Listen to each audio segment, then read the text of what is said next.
আরেকটা জিনিস, আমাদের আমাদের রাজ্যে কোনো ইন্ডাস্ট্রি নেই, নাথিং, উই হ্যাভ নাথিং। বিরাট রুট কনস্ট্রাকশন হচ্ছে, এটা আমি অস্বীকার করব না। 20 বছর আগেকার ত্রিপুরার হাইওয়ের যা অবস্থা ছিল, এটা অনেকটা এখন বড় পরিসরে বড়ভাবে তৈরি করতে চেষ্টা করছে এবং হচ্ছে। বাট দি পয়েন্ট ইজ, ওই সমস্ত রাস্তা নির্মাণের কাজ ত্রিপুরা রাজ্যের বাইরের যারা বড় বড় কন্ট্রাক্টর, এদের হাতে চলে যাচ্ছে। তাহলে কি হচ্ছে? দিল্লি থেকে টাকা আসছে, এই টাকা আবার বাইরে চলে যাচ্ছে। আমার এখানে কিন্তু সেই টাকা সার্কুলেট হচ্ছে। In plain and simple language, আমার ত্রিপুরার অর্থনীতি কি করে এটা উন্নয়ন হবে? If the money is not getting circulated here, এমনভাবে টার্মস অ্যান্ড কন্ডিশনস লিখবে, আমার ত্রিপুরার একটা কন্ট্রাক্টর সেই কাজের সুযোগ পাবে না। And I appeal, I'm demanding to the government,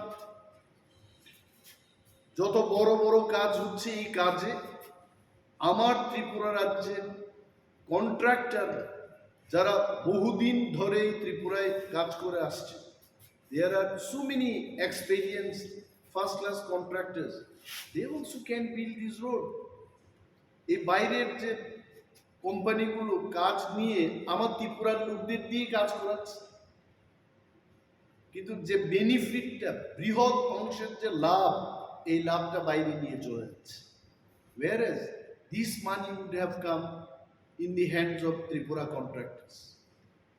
এই বিষয়টা সরকারের নজরে আমি আনছি, মানুষের, ত্রিপুরার সর্বস্তরের মানুষের নজরে আনছি।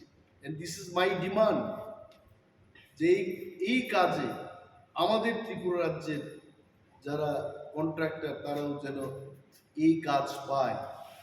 The government has to think about it. আর একটা বিষয়, ইট ইজ ভেরি পপুলার, সম্পদ কর। আপনারা নিশ্চয়ই শুনেছেন, মানে যার সম্পদ আছে তাকে কর করতে, ভালো কথা। কিন্তু অ্যাসেসমেন্টটা কি করে করেছে? হঠাৎ করে মানুষ নোটিশ পাচ্ছে যে আপনার এত সম্পদ কর দিতে হবে। What is the base? আমি কয়েকদিন আগে মেয়র সাহেবের একটা ছোট্ট ক্লিপিংস দেখেছি। উনি কি বলেছেন যে না, এটা আগের মতো করেই, কি আগের মতো করে রেখেছে? ড্রোন ক্যামেরা দিয়ে নাকি ওরা অ্যাসেসমেন্ট করেছে। তো ড্রোনে কি বলে? What drone is?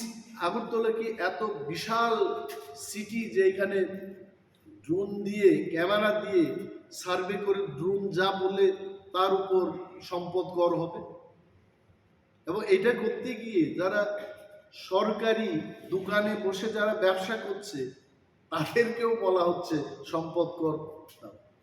এটা সরকারের সম্পদের উপর বসে এরা ব্যবসা করছে, কেন সরকারের সম্পদের উপর ওই ব্যবসায়ী কর দেবে?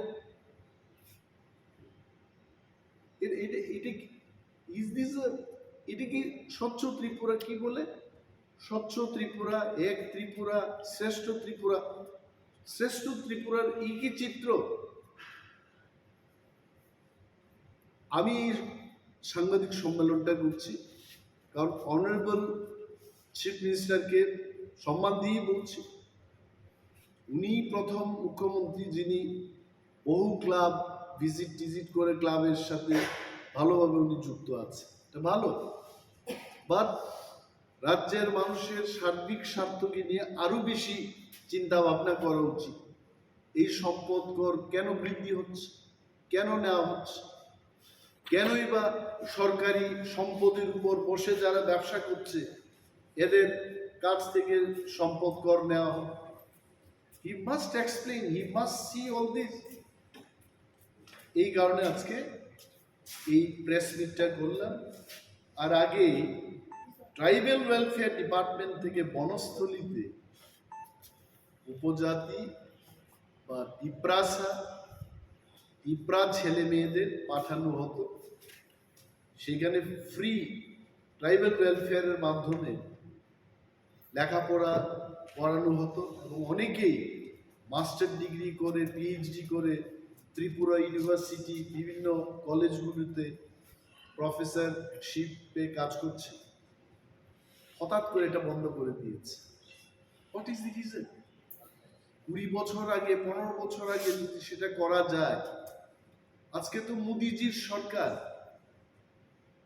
মোদিজি তো শুধু দেশের প্রধানমন্ত্রী না, বিশ্বের 5-6 জন নেতৃত্বের মধ্যে বিশ্ব নেতা, ওয়ার্ল্ড লিডার।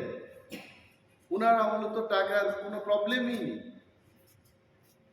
রিজার্ভ ব্যাংক ওনাদের কন্ট্রোলে, গান্ধী মাথায় ওনাদের কন্ট্রোলে, গান্ধী মাথার মধ্যে নোট। কিসের প্রবলেমে ওনারা হঠাৎ করে এটা বন্ধ করে দিয়েছে?